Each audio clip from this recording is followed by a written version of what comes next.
বাংলাদেশের অর্থনীতির মূল চালিকা শক্তি ভাবা হয় প্রবাসীদেরকে এবং সরকারও একথা বিশ্বাস করে।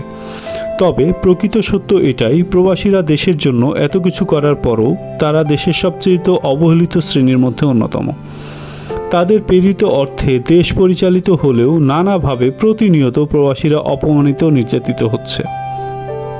যেমন বিদেশ যাওয়ার শুরুর ধাপ পাসপোর্ট অফিস থেকে শুরু করে বিমানবন্দর, বিভিন্ন কাজে পুলিশ ভেরিফিকেশন ইত্যাদি নানা কাজে তারা প্রতিনিয়ত হয়রানির শিকার হয়।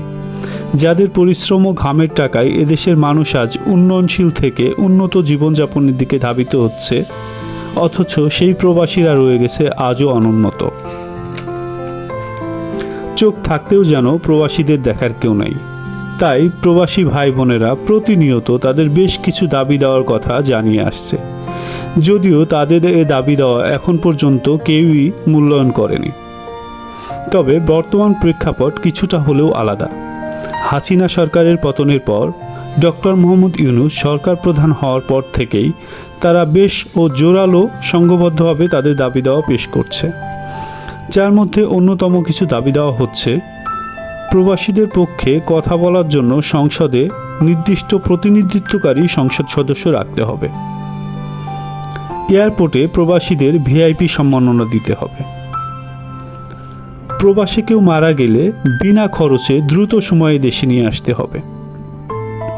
সিন্ডিকেট ভেঙে নতুনভাবে ভিসা ও বিমানের টিকিটের দাম নির্ধারণ করতে হবে।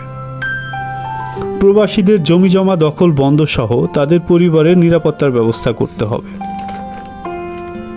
এবং অন্যতম প্রধান দাবি হচ্ছে প্রবাসীদের জন্য প্রচলন করতে হবে রেমিটেন্স কার্ডের।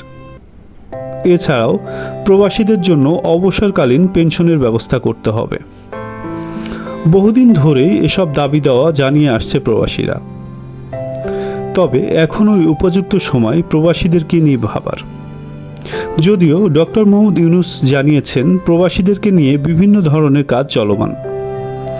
ইতিমধ্যে আমরা বিমানবন্দরে প্রবাসীদের সাথে ভালো ব্যবহার ও কিছু সুযোগ সুবিধার ব্যাপারে দৃশ্যমান পরিবর্তন দেখতে পেয়েছি। আগে যেখানে ঘন্টার পর ঘন্টা অপেক্ষা করতে হতো লাগেজ পাওয়ার জন্য অথবা ইমিগ্রেশন পার হওয়ার জন্য, সেখানে এখন দ্রুত সময়ের মধ্যে তারা এসব সুবিধা পাচ্ছে। তবে শুধু বিমানবন্দর নয়, প্রবাসীরা যেসব দাবি দেওয়া করে আসছে তার প্রত্যেকটা দাবি ন্যায্য ও ন্যায়সঙ্গত। তাই ডক্টর ইউনূস সরকারের দৃষ্টি আকর্ষণ করছি, উনি যেন দ্রুত সময়ের মধ্যেই প্রবাসীদের দাবি দেওয়ার ব্যাপারে চূড়ান্ত অনুমোদন গ্রহণ করেন এবং তা গ্যাজেট আকারে জাতির সামনে প্রকাশ করেন। প্রবাসী ভাই বোনদের উদ্দেশ্যে বলবো, আপনারা আরও সংঘবদ্ধ ও জোরালোভাবে আপনাদের দাবি দেওয়াগুলো সরকারের কাছে তুলে ধরুন। আপনাদের যৌক্তিক দাবির প্রতি আমরা বাংলাদেশের আপামর জনতা একত্রতা প্রকাশ করছি।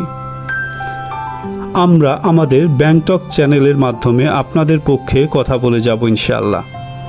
তাই প্রবাসীদের নিয়ে যে কোনো আপডেট তথ্য পেতে ব্যাংটক চ্যানেলটি সাবস্ক্রাইব করে সঙ্গেই থাকুন। ধন্যবাদ।